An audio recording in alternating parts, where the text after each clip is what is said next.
महत्त्वाच्या बातमीने सुरुवात करूयात। महाविकास आघाडीमध्ये सुरू असलेला गोंधळ सामान्यांना समजण्याच्या पलीकडे गेला। हो, अशीच परिस्थिती आहे। संजय राऊतांना वंचित बहुजन आघाडी महाविकास आघाडीमध्ये हवी आहे, त्यामुळे त्यांना प्रकाश आंबेडकरांना शब्द जपून वापरण्याचा त्यांनी सल्ला दिला। तर राऊतांच्या सल्ल्यावर प्रकाश आंबेडकरांनी देखील जोरदार टोला लगावला। एकंदरीतच आघाडीत येण्याच्या आधीच भांडे वाजायला सुरुवात झाली आहे। अशा प्रकारची विधानं करणं हे आम्हाला मान्य नाही, अजिबात मान्य नाही। मला हा सल्ला उद्धव ठाकरेंनी दिला तर मी मानेन। शिवसेना ठाकरे गट आणि वंचित बहुजन आघाडीत आत्तापासूनच अशी खणाखणी सुरू झाली आहे। शिवसेना ठाकरे गट आणि वंचित बहुजन आघाडीची युती होऊन अजून 4 दिवसही उलटले नाही, तोच दोन्ही पक्षातल्या नेत्यांनी एकमेकांवर तोफ डागायला सुरुवात केली आहे। प्रकाश आंबेडकर यांनी नेहमीच काँग्रेस आणि राष्ट्रवादी काँग्रेसवर जहाल टीका केली आहे। शरद पवारांचे कडवट विरोधक अशी प्रकाश आंबेडकरांची प्रतिमा आहे, तर दुसरीकडे संजय राऊत आणि राष्ट्रवादी काँग्रेसचे अध्यक्ष शरद पवार यांचं सख्य लपून राहिलेलं नाही। परिणामी प्रकाश आंबेडकरांनी शरद पवारांवर टीका केल्यानं संजय राऊत पुढे सरसावले आहेत। प्रकाश आंबेडकर यांनी महाविकास आघाडीतले जे प्रमुख पक्ष आहेत, मग काँग्रेस असेल, राष्ट्रवादी काँग्रेस असेल, त्यांच्याविषयी अशा प्रकारची विधानं करणं हे आम्हाला मान्य नाही, अजिबात मान्य नाही। विशेषतः माननीय शरद पवार हे महाराष्ट्राचे आणि देशाचे एक उत्तुंग नेते आहेत। ते भाजपचे आहेत असं म्हणणं हा त्यांच्या आतापर्यंतच्या कारकिर्दीवरचा एक फार मोठं आरोप आहे। त्याने भाजपला रोखण्याचा प्रयत्न केला प्रत्येक वेळी, आणि आज सुद्धा या देशामध्ये जेव्हा विरोधी पक्षाच्या एकीचा विषय आपण करतो तेव्हा आपण शरद पवार यांचं नाव प्रामुख्याने घेतो। राष्ट्रवादी काँग्रेसचे अध्यक्ष शरद पवारांसोबतच्या सख्यामुळे संजय राऊतांनी तोफ डागली, तर प्रकाश आंबेडकर यांचीही उद्धव ठाकरेंसोबतची मैत्री सर्वांच्याच परिचयाची आहे। या मैत्रीच्या अनुषंगानं प्रकाश आंबेडकरांनीही संजय राऊतांच्या जिव्हारी लागणारी टीका केली आहे।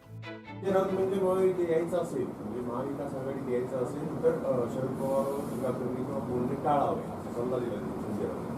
मला हा सल्ला उद्धव ठाकरेंनी दिला तर मी मानेन। महाविकास आघाडीमध्ये आधीच 3 पक्ष आहेत, त्यात आता वंचित बहुजन आघाडीच्या निमित्तानं 4थ्या पक्षाचा प्रवेश होईल की नाही यावरून संभ्रम निर्माण झालाय। तर दुसरीकडे युती होऊन 4 दिवसात दोन्ही पक्षात सुरू झालेली ही खणाखणी आघाडीची वाटचाल बिघाडीकडे सुरू असल्याचं दाखवून देण्यासाठी पुरेशी आहे। Bureau report, news 18 Lokmat. वंचितचा आघाडीत समावेश करण्याच्या मुद्द्यावरून महाविकास आघाडीत जोरदार घमासान सुरू झालाय। संजय राऊतांनी वंचितविषयी राहुल गांधींशी चर्चा झाल्याचं सांगितलंय। नाना पटोलेंचा विरोध असतानाही ठाकरे गट वंचितसाठी आग्रही असल्यानं आघाडीत बिघाडीची चिन्ह निर्माण झाली आहेत। तर दुसरीकडे प्रदेशाध्यक्षांना डावलून संजय राऊतांनी राहुल गांधींसोबत संधान साधल्याचं स्पष्ट होत आहे। राहुलला पटवले, पटोलेंना हटवले। संजय राऊतांच्या नाना तऱ्हा, वंचितला पटोलेंचा विरोध, राऊतांचा आग्रह, राऊतांचा आग्रह महाविकास आघाडीच्या मुळावर। वंचित महाविकास आघाडीसोबत संबंध नसल्याचं वक्तव्य काँग्रेसचे प्रदेशाध्यक्ष नाना पटोलेंनी केलेलं आहे। मात्र त्यानंतरही वंचितसाठी संजय राऊत अडून बसलेत। अर्थात त्याचं कारणही तसंच आहे। संजय राऊत काँग्रेसचे नेते राहुल गांधींसोबत जम्मूत भारत जोडोमध्ये सहभागी झाले होते। यावेळी दोन्ही नेत्यांनी एकमेकांच्या खांद्यावर हात टाकल्याचं पाहायला मिळालं होतं। एकंदरीतच हे दृश्य दोन्ही नेत्यांमधील मैत्री घट्ट झाली आहे हे दाखवण्यासाठी पुरेसं होतं, आणि या मैत्रीच्या आधारावरच संजय राऊतांनी नाना पटोलेंनाच कात्रजचा घाट दाखवला। नाना पटोले असं म्हटलेत की त्यांचा महाविकास आघाडीचा काही एक संबंध नाही, प्रस्ताव अजून आलेला नाहीये। राहुल गांधींशी बोलू, माझं राहुल गांधींशी त्या विषयावर चर्चा झालेली आहे। संजय राऊतांनी प्रदेश काँग्रेससोबत चर्चा करण्याऐवजी थेट राहुल गांधींसोबतच राज्यातल्या आघाडी संदर्भातली चर्चा सुरू केली आहे। त्यामुळे प्रदेश काँग्रेसमध्ये चांगलीच खळबळ निर्माण झाली। प्रदेशाध्यक्ष नाना पटोलेंनीही या मुद्द्यावर खरमरीत प्रतिक्रिया व्यक्त केली आहे। महाविकास आघाडीमध्ये वंचितच्या मुद्द्यावरून मतभेद असल्याचं स्पष्ट होत आहे। उद्धव ठाकरे यांनी त्यांच्या कोट्यातून कुणाला मित्रपक्ष म्हणून घ्यायचं हा सर्वस्वी त्यांचा अधिकार आहे असं म्हणत राष्ट्रवादी काँग्रेसनं हात झटकले आहेत। तर वंचित सोबत नाना पटोले हातचं राखून वागतायत. त्यामुळे संजय राऊतांची राहुल गांधींसोबतची मैत्री महाविकास आघाडीला तारणार की वंचितच्या मुद्द्यावरून सगळंच विस्कटणार, याकडे आता राज्याचं लक्ष लागलंय. Bureau report, news 18 Lokmat. पुढे बघूयात, शिंदे फडणवीस सरकारचा मोठा निर्णय जो आहे तो बघायला मिळतोय. उद्योगांसाठी राज्यात आता टास्क फोर्स, सामंजस्य कराराचा या टास्क फोर्सकडनं आढावा घेण्यात येणार आहे. राज्य सरकारकडून आता जे करार करण्यात आलेले त्याचा पाठपुरावा करण्यासाठी टास्क फोर्सची स्थापना करण्यात आलेली आहे, ज्या माध्यमातून कोट्यवधी रुपयांची जी गुंतवणूक राज्यात आणण्यात आलेली आहे त्या संदर्भातला आढावा घेतला जाईल.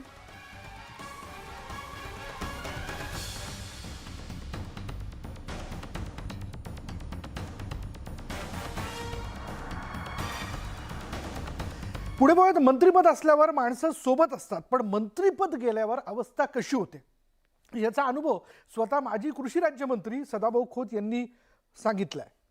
मंत्रिपद असल्यावर लोक कौतुक करून थकत नाहीत, पण एकदा का मंत्रिपद गेलं की पाखरं जशी उडून जातात तशी लोक सोडून जातात, असं सदाभाऊ म्हणाले. सदाभाऊ राजकारणातील अनुभवावर काय म्हणालेत तुम्हीच पहा. मंत्रिपद गेल्यानंतर जसं शेतामध्ये जुंधळ्याच्या ताठव्याला जुंधळ्याचं कणीस फुलावं, दाणं भरावं आणि पाखरांनी यावं, पोटभर खावं, आणि ज्यावेळी त्या जुंधळ्याच्या कणसामधलं दाणं संपतात त्यावेळी पाखरं मात्र गायब होतात. हा काळ सुद्धा मी अनुभवला आणि बघितला.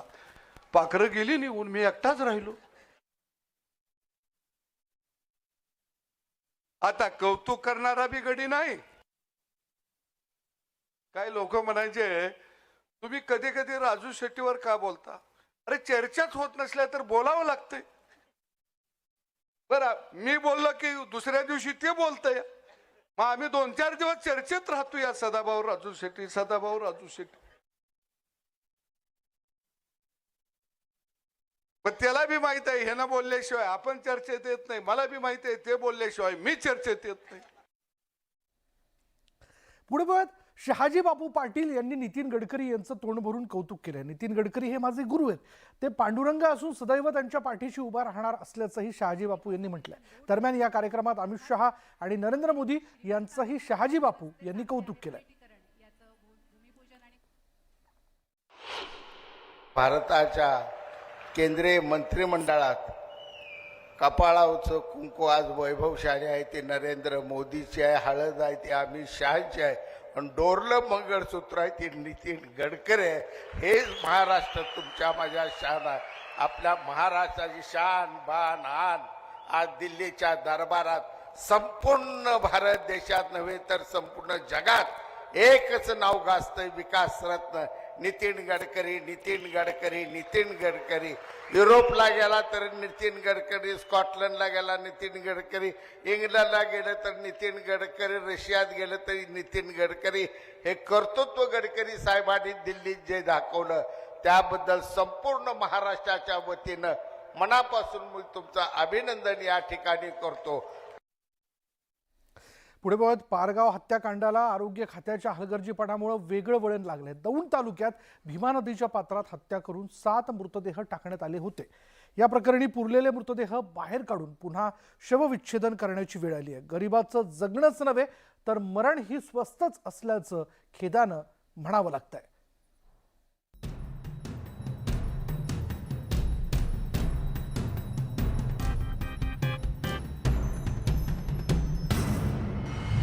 गरिबांचं मरण ही स्वस्त, गरिबीमुळे 2दा मरण.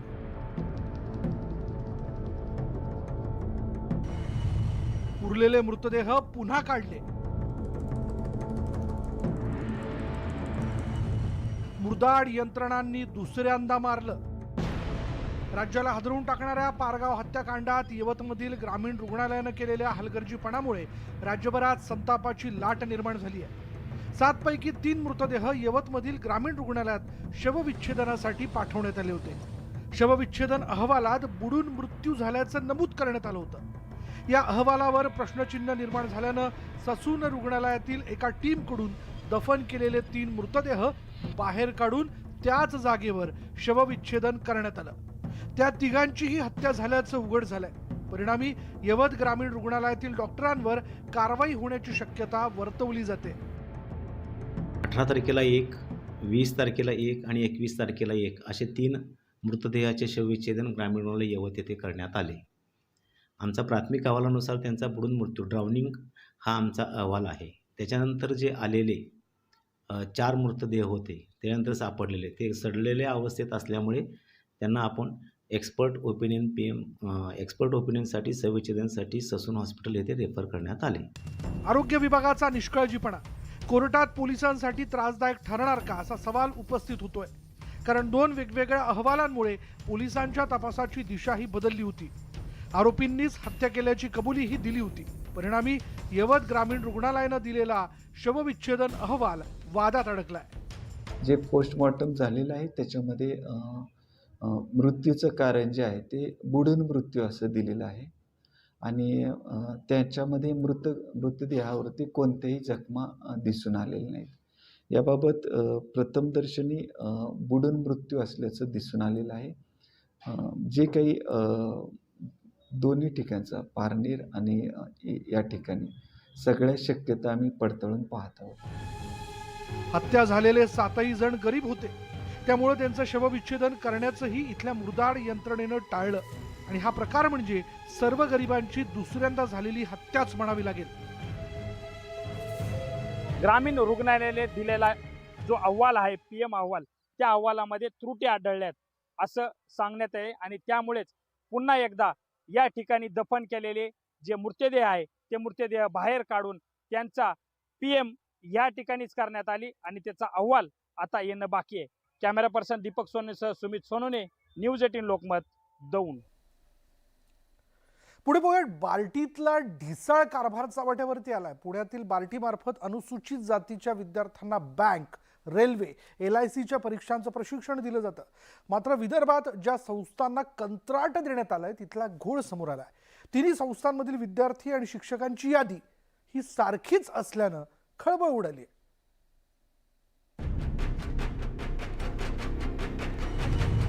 बार्टीनं कंत्राट दिलेल्या संस्थांचा कारभार, 3 शहरातील शिक्षक विद्यार्थी सारखे, एकाच वेळी 3 ठिकाणी प्रशिक्षण। तुमचं नाव जे आहे ते अमरावतीला पण दाखवण्यात आलं, अकोल्याला पण दाखवण्यात आलं आणि बुलढाण्याला दाखवण्यात आलेलं। आम्हाला माहिती पडलं की ते नाव टाकले म्हणून। ना हॉल, ना लायब्ररी, ना संगणक। पाहणी न करताच दिलं कंत्राट।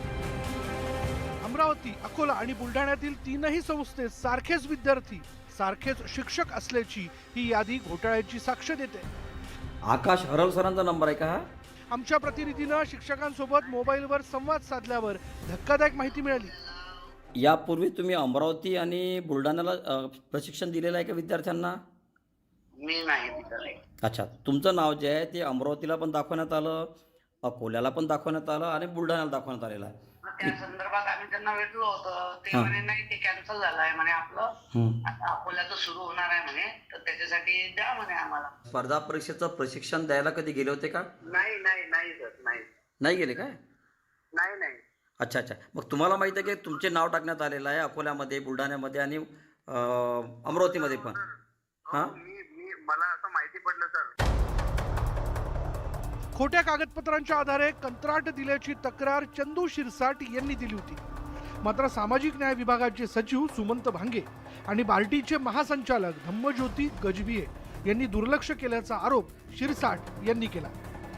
जे डॉक्युमेंट एकच लावलेलं आहे। जसं आपले अकोला आहे, अकोल्याला शुभांगी वरठे हे यशस्वी मुलांच्या यादीमध्ये 1 नंबरला आहे आणि अमरावतीमध्ये हीच कॅन्डिडेट 75 नंबरला आहे। त्यामुळे हा खूप मोठ्या प्रकारचा घोळ आहे। अमरावतीची पूर्णा बहुउद्देशीय संस्था, अकोल्यातील द्वारकामाई रामराव कुटे बहुउद्देशीय संस्था आणि बुलढाण्यातील स्काय क्रीपर संस्थेला प्रशिक्षणाचं कंत्राट बार्टीकडून देण्यात आलं होतं। प्रत्येक संस्थेला प्रति विद्यार्थी 13,000 रुपये, 150 विद्यार्थ्यांसाठी देण्यात आले. ही रक्कम 19,50,000 इतकी होती. तर तिन्ही संस्थांसाठी हाच आकडा 58,60,000 रुपयांपर्यंत पोहोचतो. आता पूर्णा बहुउद्देशीय संस्थेतील प्रत्यक्ष स्थिती पाहूया. अनुसूचित जातीच्या विद्यार्थ्यांसाठी बँकेच्या प्रशिक्षणाकरिता संस्थेची निवड केली जाते आणि अमरावती इथल्या पूर्ण बहुउद्देशीय संस्थेची विद्यार्थी शिकवण्यासाठी निवड झालेली आहे. आणि आपण पाहू शकतो की ज्या ठिकाणी विद्यार्थ्यांना प्रशिक्षण देणार आहे त्या ठिकाणी त्यांनी टेंडरमध्ये 5 हॉल असल्याचं दाखवलेलं आहे. मात्र प्रत्यक्षात आपण पाहू शकतो या ठिकाणी साई नावाचा जिम आहे आणि वरती वसतिगृह आहे. पूर्णा बहुउद्देशीय शिक्षण संस्थेच्या कार्यालयात पाहणी केली असता तिथं एकच कर्मचारी हजर होता. 150 विद्यार्थ्यांना प्रशिक्षण देण्यात येणार आहे याच्यामध्ये. तर त्याची सध्या नावनोंदणी सुरू आहे. नावनोंदणी झाल्यानंतर त्याची हॉल तिकीटवर देण्यात येईल विद्यार्थ्यांना. हॉल तिकीट देऊन त्यांची एक्झामची तारीख आहे 12 तारखेला त्यांची एक्झाम आहे. तर एक्झाम दिवशी त्यांची एक्झाम झाल्यानंतर त्याच्यानुसार त्या कट ऑफनुसार आम्ही त्या विद्यार्थ्यांना त्याच्यात सिलेक्शन करू विद्यार्थ्यांचं. तक्रारकर्ते चंदू शिरसाट यांनी नागपूर खंडपीठात धाव घेतल्यानंतर उच्च न्यायालयानं याची गंभीर दखल घेतली. त्यानंतर बार्टीचे महासंचालक धम्मज्योती गजभिये यांची तडकाफडकी बदली करण्यात आली. एकंदरीतच बार्टीच्या अधिकाऱ्यांनी कोणतीही पाहणी न करता संस्थांना कंत्राट दिली. यामध्ये काय गौड बंगाल आहे ते शोधण्याची गरज आहे, कारण हा विद्यार्थ्यांच्या भवितव्याचा प्रश्न आहे. संजय शेंडे, न्यूज 18 लोकमत, अमरावती. पुणे शेतकऱ्यांचा मित्र असलेल्या सापांनी सर्प उद्यानात तब्बल 36 लाखांचे उंदीर फस्त केलेत. पिंपरी चिंचवड महानगरपालिकेचं प्राणी संग्रहालय मागील 7 वर्षांपासून नागरिकांसाठी बंद आहे. प्राणी संग्रहालय बंद आहे तरी सापांचं खाणं मात्र सुरूच आहे.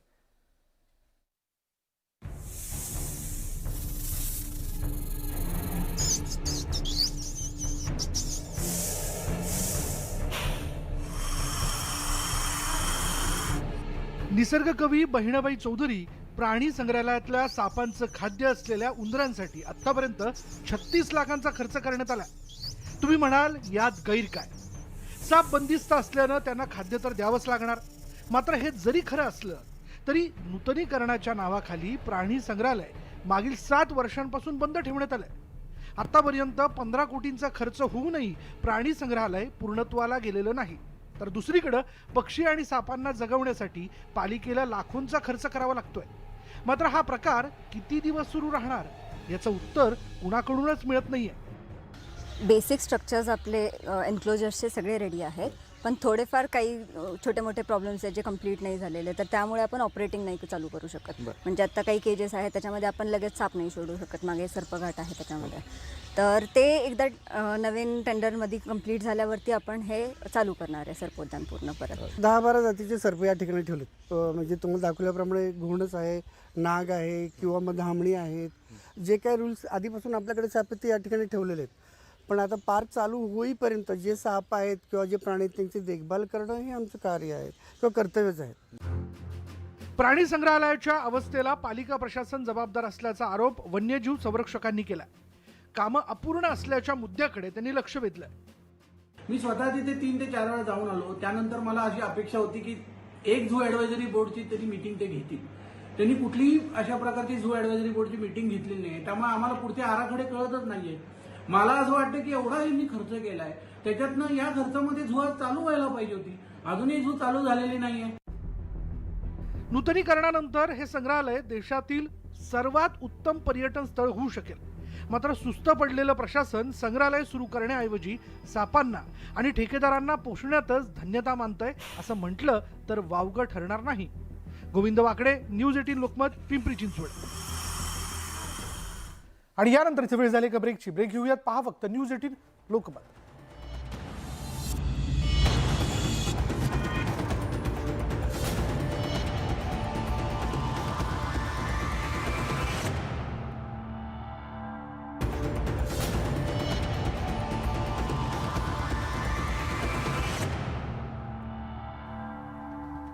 या बुलेटिनमध्ये आपण सुरुवात करूयात एका धक्कादायक बातमीने. समाज कितीही सुधारला असला तरी अद्यापही तो जातपात आणि खोट्या प्रतिष्ठेच्या जोखडात जखडलेला आहे, हेच या घटनेवरनं लक्षात येत आहे. त्यामुळेच आजही ऑनर किलिंग सारख्या घटना घडताना दिसतात. त्या थांबलेल्या नाही आहेत. नांदेडमध्ये अशीच एक घटना जी ती घडली आहे. बापानं आपल्या पोटच्या मुलीला संपवलंय. खोट्या प्रतिष्ठेसाठी आणखी एक बळी. पित्यानं पोटच्या मुलीला संपवलं. रक्ताच्या नात्याचा पडला विसर. शुभांगी जोगदंड BAMSच्या शेवटच्या वर्षात शिकत होती. मात्र खोट्या प्रतिष्ठेपायी तिचा नाहक बळी गेलाय. मन सुन्न करणारी ही घटना नांदेडमध्ये घडली आहे. शुभांगीचे गावातील एका तरुणाशी प्रेमसंबंध होते, पण तिच्या कुटुंबाचा त्याला विरोध होता. 3 महिन्यांपूर्वी शुभांगीची सोयरीक एका तरुणाशी झाली होती, पण प्रेमसंबंधांमुळे सोयरीक तुटली. त्यामुळे तिच्या पित्यानं भाऊ आणि मामाच्या मदतीनं रविवारी रात्री शुभांगीचा गळा आवळून खून केला. त्यानंतर रात्री शेतात मृतदेह नेऊन जाळण्यात आला. आरोपींनी पुरावा नष्ट करण्यासाठी तिच्या मृतदेहाची राख 5 किलोमीटरवर असलेल्या एका ओढ्यात नेऊन टाकली. रविवारी रात्री शुभांगी जोगदंड हिची हत्या केल्यानंतर गावापासून 1.5 किलोमीटर अंतरावर असलेल्या त्यांच्या शेतात तिच्या कुटुंबियांनी तिला याच ठिकाणी आणून जाळून टाकलं. म्हणजे तिचा मृतदेह या ठिकाणी जाळून टाकलेला आहे. तुम्ही पाहू शकता या ठिकाणी राख पण त्यांनी दिसू दिलेली नाही. जाळल्यानंतर राख असतील, हाडं असतील, हे ते तिच्या नातेवाईकांनी इथून उचलून इथून 5 किलोमीटर अंतरावर असलेल्या एका ओढ्यात वाहून दिलेलं आहे. इथं कुठलाही पुरावा सापडण्याची पुरेपूर काळजी नातेवाईकांनी घेतली. गेल्या 3 दिवसांपासून शुभांगी कुणाच्या नजरेस न पडल्यामुळे शेजाऱ्यांना संशय आला. दरम्यान पोलिसांना गुप्त बातमीदारामार्फत माहिती मिळाली. विजेचा शॉक लागून शुभांगीचा मृत्यू झाल्याची बतावणी तिच्या कुटुंबियांनी केली. तिच्या अफेअरमुळे तिचं एंगेजमेंट तुटलं आणि त्यांची बदनामी झाली. त्या अनुषंगाने त्यांच्याशी वाद घालत असताना त्यांनी तिचा गळा दाबून खून केला आणि तिचं प्रेत जाळून त्याची राख नदीत वाहिली अंत्यविधी करून, असं त्यांचं तक्रार प्राप्त झाल्यानंतर खात्री केल्यावर त्यांनी त्यांच्यातल्या काही लोकांनी असं केल्याचं कबूल केलेलं आहे. पोलिसांना खात्रीशीर माहिती मिळाल्यानंतर त्यांनी आरोपींना ताब्यात घेऊन विचारपूस केली आणि शुभांगीच्या खुनाला वाचा फुटली. सैतान बापानंच पोटच्या मुलीचा निर्दयीपणे खून केल्याचं पोलीस तपासात उघड झालं. माहिती मिळाली की प्राथमिक स्वरूपात तपास पूर्ण चालू आहे आणि त्यानंतर अजून याच्यामध्ये अजूनही काही तथ्य बाहेर येतील. या प्रकरणी पोलिसांनी शुभांगीचा पिता जनार्दन जोगदंड, भाऊ कृष्णा, चुलत भाऊ गिरधारी, गोविंद आणि मामा केशव कदम यांना अटक केली आहे. एक भावी डॉक्टर आला, तुम्ही जिवंतपणेच मारून टाकतात. म्हणजे आता ह्याला बोलावं तरी काय, की शिकलेलेही सारखेच, न शिकलेलेही सारखेच, आणि भावी डॉक्टर होणाऱ्या मुलीला तुम्ही मारून टाकलं. ह्याच्यापेक्षा अजून दुर्दैव काहीच असू शकत नाही. पोलिसांनी आज घटनास्थळ आणि शेतात जाऊन फॉरेन्सिक पंचनामा केला, तसेच पुरावे गोळा केले. पिता आणि भावांनी मिळून शुभांगीचा खून केला. खोट्या प्रतिष्ठेपायी महाराष्ट्राच्या आणखी एका लेकीचा बळी गेला. मुजीब शेख, न्यूज 18 लोकमत, नांदेड. पुढली बातमी अशी की आनंद दिघेंच्या जयंतीच्या निमित्तानं ठाण्यातील राजकारण चांगलंच ढवळून निघालंय. बाळासाहेबांची शिवसेना आणि शिवसेना उद्धव बाळासाहेब ठाकरे पक्षाकडून जोरदार शक्ती प्रदर्शन करण्यात आलं. जयंती आणून राजकारण रंगल्याचं इथे पाहायला मिळालं.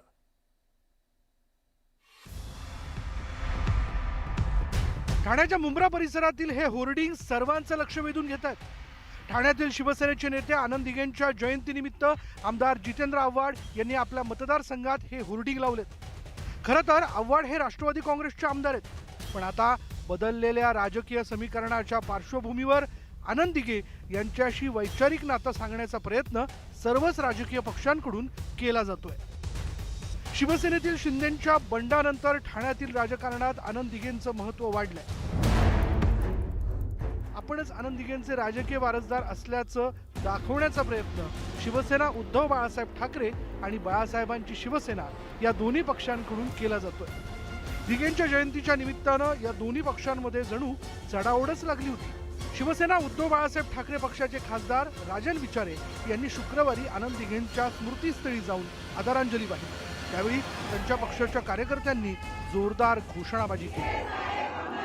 आज दिघे साहेबांनी ज्या वेळेला त्यांचं स्लोगन होतं की गद्दारांना क्षमा नाही, आणि या गद्दारांना क्षमा नाही हे सर्व ठाणेकर अजूनही विसरलेले नाहीत आणि या ठाणेकर येणाऱ्या निवडणुकीमध्ये त्यांना जागा दाखवतात.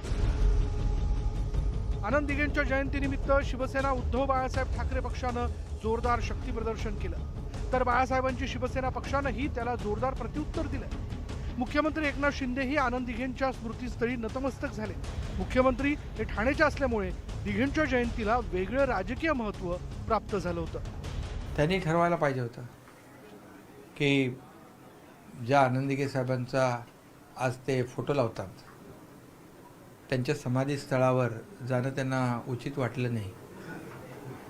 हे खरं म्हणजे सगळ्यांनाच वेदनादायक आहे का समाधी आम्ही मोठी भव्य दिव्य केली म्हणून. आनंद दिघे यांचे ठाण्यातील सर्वपक्षीय नेत्यांशी संबंध होते, त्यामुळे त्यांना मांडणारे नेते सर्वच पक्षात आहेत. पण बदललेल्या राजकीय परिस्थितीच्या पार्श्वभूमीवर ठाण्यातील राजकारण पुन्हा एकदा आनंद दिघेंभोवती फिरू लागल्याचं पाहायला मिळतंय. Bureau report, news 18 Lokmat. यानंतर बघूयात राज्यातील सत्तांतरानंतर जसं राज्यातील राजकीय समीकरण बदललं, तसंच ठाण्यामधील राजकारणात पुन्हा एकदा धर्मवीर आनंद दिघेंच्या नावानं राजकारण सुरू झालेलं आहे. खरं तर एकेकाळी ठाण्याचं राजकारण आनंद दिघे यांच्या भोवती फिरत होतं. पाहूयात याविषयीचा हा स्पेशल रिपोर्ट. आनंद दिघे शिवसेनेतील प्रमुख नेत्यांपैकी एक. ठाण्यातील शिवसेना आणि आनंद दिघे हे एकेकाळी समीकरण बनलेलं होतं.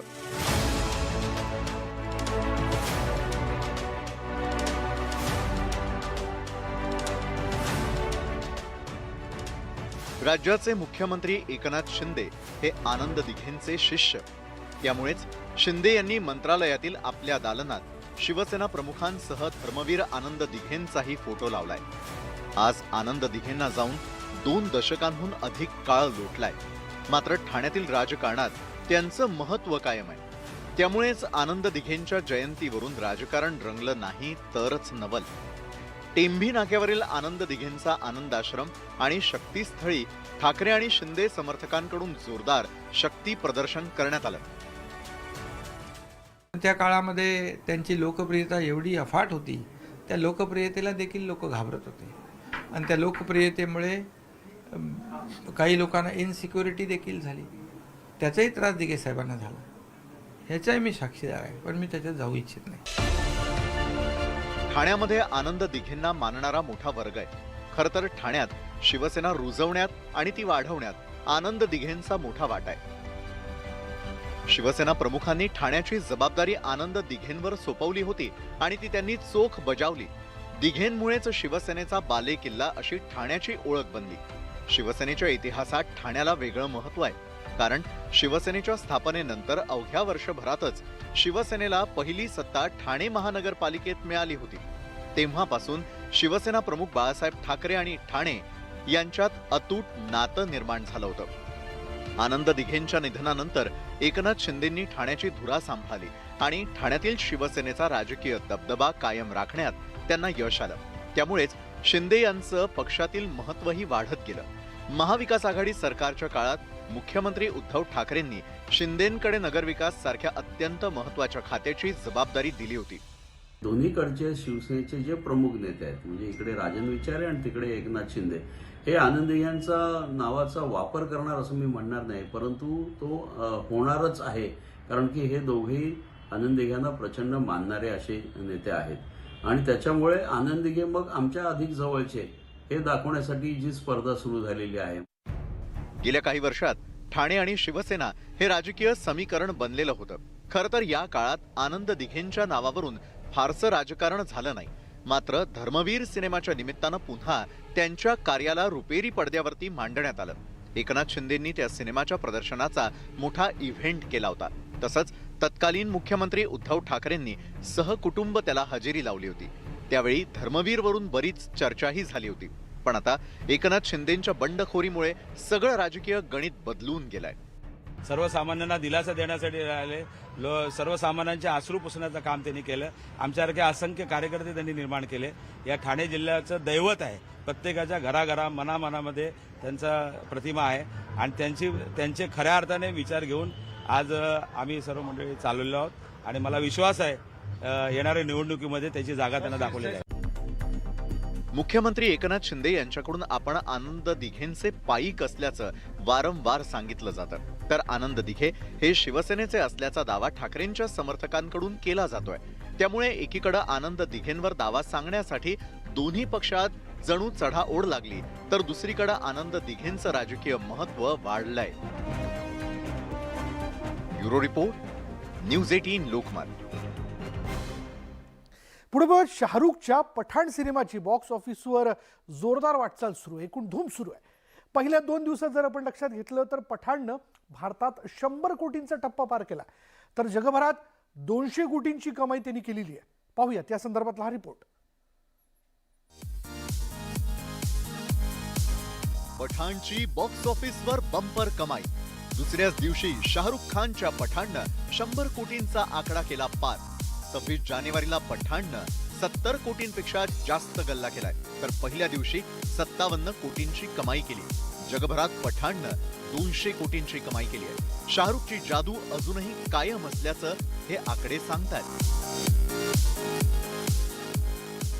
पहिल्या दिवशी काय 50 कोटी, मग 100 कोटी, आणि आता प्रत्येक शो बरोबर त्याचे जे आकडे वाढतायत ना, त्याच्यातून एक निष्कर्ष असा निघतो की शाहरुख खान बद्दलचं त्याच्या फॅनला आणि चित्रपट रसिकांना असलेलं त्या गाण्याला ना मिलिनियम्स असे व्ह्यूज मिळाले, लाईक्स मिळाल्या, गाणं मोठ्या प्रमाणावर पाहिलं गेलं, आणि नंतर असं झालं की मोठ्या पडद्यावर हे गाणं आपण कधी पाहतो असं एक आकर्षण निर्माण झालं. पहिल्या फ्रेमपासून क्लायमॅक्स पॅन टू मच ॲक्शन असणारा हा सिनेमा जरासुद्धा रसिकांना विचार करायला वेळ देत नाही, त्यामुळे तो पथ्यावर पडला. आणि जी कॉन्ट्रोवर्सी सिनेमाच्या बाबतीत एक आकर्षण ठरली, ती चित्रपटाला कुठेतरी तारक ठरली असं दिसते.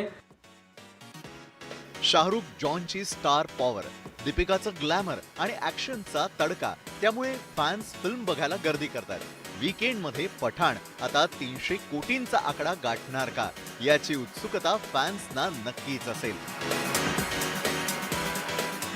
Bureau report, news 18 Lokmat. यानंतर बघूया, ठकसेन सुकेश चंद्रशेखरच्या मनी लॉन्ड्रिंग प्रकरणामुळे अडचणीत आलेल्या अभिनेत्री जॅकलिन फर्नांडिसला कोर्टाकडून काहीसा दिलासा मिळाला.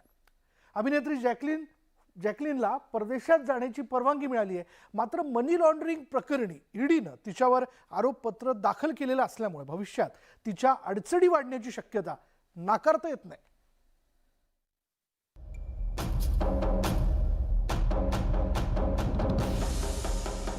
बॉलिवूड अभिनेत्री जॅकलिन फर्नांडिसच्या दुबई वारीचा मार्ग अखेर मोकळा झाला. दिल्लीच्या पटियाला हाऊस कोर्टने शुक्रवारी जॅकलिनला दुबईला जाण्यासाठी परवानगी दिली आहे. त्यामुळे 27 ते 30 जानेवारी दरम्यान जॅकलिनला दुबईला जाता येणार आहे. ठकसेन सुकेश चंद्रशेखरच्या मनी लॉन्ड्रिंग प्रकरणी ईडीनं जॅकलिन फर्नांडिस विरोधात आरोपपत्र दाखल केले, त्यामुळेच ती कायद्याच्या कचाट्यात सापडली आहे. एकीकडे मनी लॉन्ड्रिंग प्रकरणी जॅकलिन आरोपी आहे, तर दुसरीकडे तिनं दुबईला जाण्यासाठी कोर्टाकडे परवानगी मागितली होती. पण ईडीनं जॅकलिनच्या अर्जाला विरोध केला होता. खटला महत्त्वाच्या वळणावर असल्यामुळे तिला परदेशी जाण्याची परवानगी देऊ नये असा युक्तिवाद ईडीच्या वकिलांकडून करण्यात आला होता, मात्र कोर्टानं तिचा अर्ज मंजूर केला. खरं तर डिसेंबर महिन्यात जॅकलिननं परदेशात जाण्याची परवानगी कोर्टाकडे मागितली होती, मात्र काही कारणामुळे तिने तो अर्ज मागे घेतला होता. पण आता कोर्टाकडून तिला दिलासा मिळाला आहे. खरं तर मनी लॉन्ड्रिंग प्रकरणी ईडीनं जॅकलिन फर्नांडिसची अनेक वेळा चौकशी केली आहे. ठकसेन सुकेश चंद्रशेखरशी असलेल्या संबंधांमुळे जॅकलिन ईडीच्या फेऱ्यात अडकली आहे. राजकारणी आणि प्रसिद्ध व्यक्तींना 200 कोटींचा चुना लावल्याचा सुकेशवर आरोप आहे. जॅकलिन सुकेशच्या काळ्या धंद्यात सहभागी असल्याचा ईडीचा आरोप आहे. तसंच सुकेशने जॅकलिनला कोट्यवधीचे गिफ्ट दिल्याचं उघड झालंय. Bureau report, news 18 Lokmat. आणि यानंतर इथे वेळ झाली का ब्रेकची. ब्रेक घेऊयात, पहा फक्त न्यूज 18 लोकमत.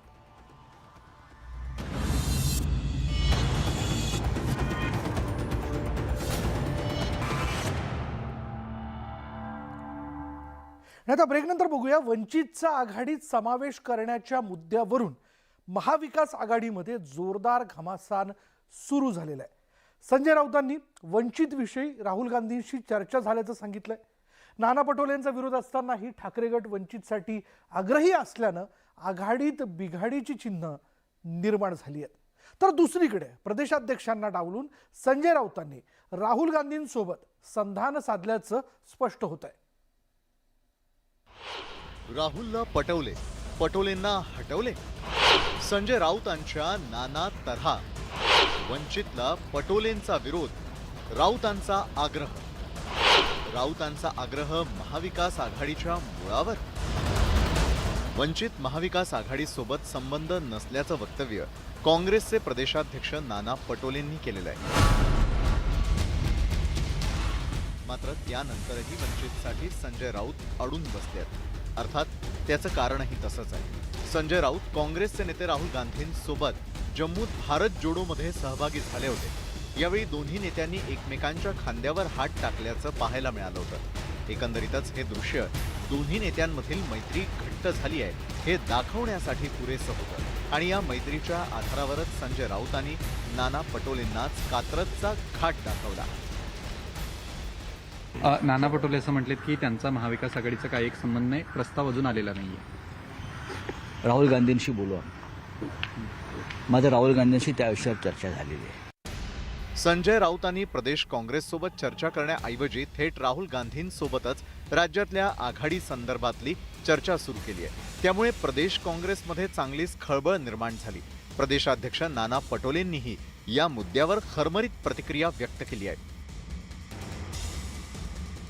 दोघांची युती झालेली आहे. याच्यामध्ये राष्ट्रवादीचा नेता कोणी होता किंवा काँग्रेसचा कोणी नेता होता त्या प्रेसमध्ये असं तुम्ही पाहिलं का तुम्ही लोकांनी? मग तुम्ही पाहिलंच नाही तर तुम्ही कशाला महाविकास आघाडी म्हणताय? प्रकाश आंबेडकरांनी काय बोललेत पुण्यात त्या दिवशी? ते म्हणतात की माझा काही संबंधच नाही. मग तुम्ही कशाला महाविकास आघाडी आणताय? महाविकास आघाडीमध्ये वंचितच्या मुद्द्यावरून मतभेद असल्याचं स्पष्ट होत आहे. उद्धव ठाकरे यांनी त्यांच्या कोट्यातून कुणाला मित्रपक्ष म्हणून घ्यायचं हा सर्वस्वी त्यांचा अधिकार आहे असं म्हणत राष्ट्रवादी काँग्रेसनं हात झटकलेत, तर वंचित सोबत नाना पटोले हातचं राखून वागतायत. त्यामुळे संजय राऊतांची राहुल गांधींसोबतची मैत्री महाविकास आघाडीला तारणार की वंचितच्या मुद्द्यावरून सगळंच विस्कटणार, याकडे आता राज्याचं लक्ष लागलंय. Bureau report, news 18 Lokmat. पुढे बघूयात खेळ जगतात सध्या काय सुरू आहे. टेनिसपटू सानिया मिर्झानं आज आंतरराष्ट्रीय स्पर्धांमधून निवृत्ती घेतली. भारताची एकमेव आणि सर्वात यशस्वी टेनिसपटू म्हणून सानियाकडे बघितलं जातं. सानियाची सोनेरी कारकीर्द कशी होती पाहूयात याबद्दलचा हा स्पेशल रिपोर्ट.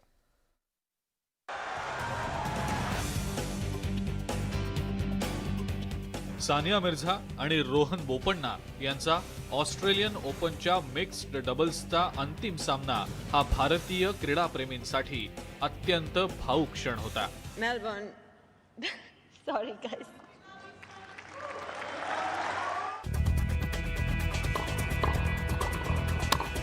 दोन 2004 पासून सुरू केलेल्या आपल्या आंतरराष्ट्रीय टेनिस कारकिर्दीमध्ये आपला शेवटचा सामना खेळत असताना सानियानं आता आंतरराष्ट्रीय टेनिसमधून निवृत्ती घेतली आहे. सानिया मिर्झाच्या आंतरराष्ट्रीय टेनिसच्या कारकिर्दीतल्या महत्त्वाच्या योगदानावर एक नजर टाकूया.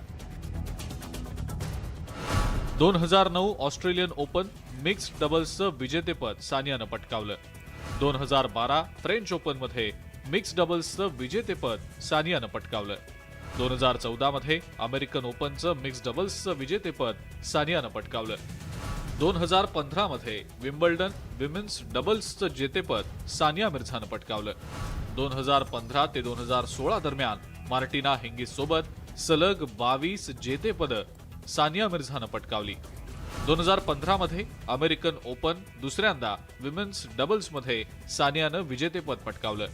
तर 2016 ऑस्ट्रेलियन ओपनमध्ये दुसऱ्यांदा विमेन्स डबल्समध्ये सानियानं विजेतेपद पटकावलं. वेळोवेळी सामाजिक विषयांवर आपली परखड मतं सानियानं मांडलेली आहेत. टेनिस खेळतानाची तिची कपड्यांची स्टाईल कायम चर्चेचा विषय देखील ठरली.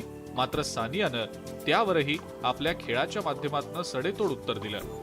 शोएब मलिक सोबतचं तिचं वैयक्तिक आयुष्य हे देखील कायम चर्चेचा विषय राहिलेला आहे. मात्र आंतरराष्ट्रीय टेनिस स्पर्धांमध्ये भारताची महिला टेनिसपटू म्हणून सानियानं क्रीडाप्रेमींचं कायम कौतुकच पाहिलंय. भारताची उत्तम महिला टेनिसपटू म्हणून सानियाची कायम ओळख राहील. रोहन, न्यूज 18 लोकमत, मुंबई. आणि यानंतर न्यूज 18 लोकमत विशेषमध्ये इथेच थांबणार आहोत. पहा फक्त न्यूज 18 लोकमत.